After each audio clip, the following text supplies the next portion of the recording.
You need our trump card to make your correct 11. Here it is on my 11th circle trump card.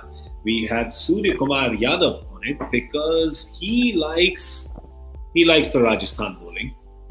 He likes the Chennai bowling. He just likes it. The thing is, but also, Polly, the thing with Sky is if you want him in your team, then you're supporting Mumbai, but you almost want an early wicket to go.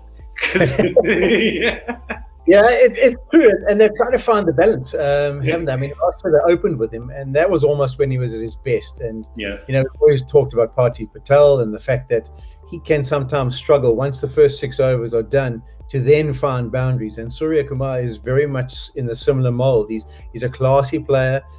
He puts away the bad balls. There's his average over 50 and a strike rate of 143, and the boundary percentage is high in the first 6 overs. But as soon as the field spreads, he's not one of those big brutes like a Pollard or a Hardik Pandya who can just clear the boundary at will. He's still looking for boundaries in many ways on the ground, and his 6 hitting percentages at that time is not in excess of what the other guys can do. So his role, I agree with the Sharma and de Kock at the top of the order, but I think Suryakumar needs to adjust his game. Even in that last game, I remember thinking to myself, I think he hit 4 or 5 boundaries along the floor, some cover drives, and he got some juicy half volleys, a couple of leg stump deliveries that he put away as well. And I thought to myself, goodness gracious, how nice and friendly has this bowling been to him? Because he's a guy who you can build pressure on. If you hit your areas, he's not the kind of guy who's going to whack you out the ground. And then he got himself out flicking it down to the fine leg. So I think it's one area where in the team discussion, the Rajasthan Royals, we were looking and saying, listen, if he does come to the crease, if we really hold tight lines and give him nothing, that's where we can just maybe build a little bit of pressure. Sarab Tiwari played in the first few games. When those two got together in that first game, they tended to go nowhere. So it is a little opportunity, and that's probably the only real weakness. Since they brought Ishan Kishan in, they've strengthened that batting lineup.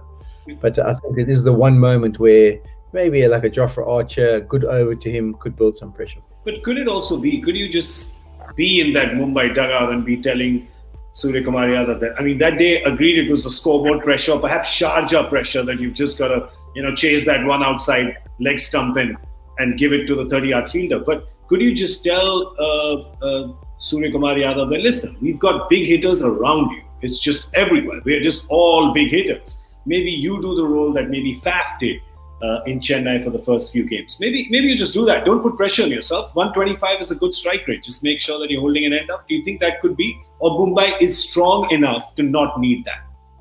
Yeah, I mean, I think that, the way that he plays, you've just got to be saying to him, you've got to activate every ball.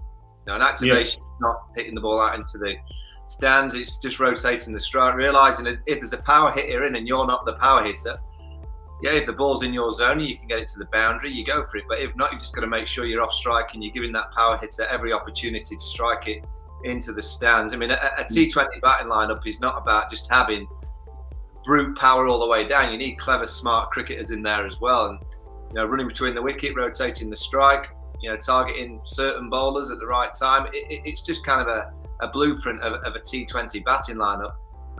2 years ago, he was a leading scorer for Mumbai in the season where it didn't go so well. He was at the top of the order and got the most runs. So he's a player of class. He can certainly play.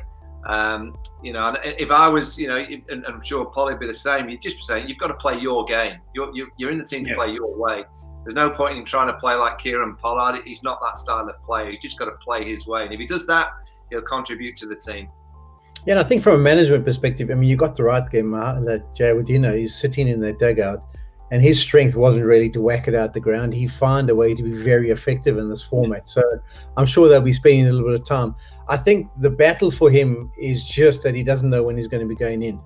At the top of the order, he walks and he knows what the game plan is and he tries to back his strengths. Sometimes he'll come on and it's the last over of the power play and maybe a spinner's on and he's not too sure what he should or shouldn't do. And that'll come with experience.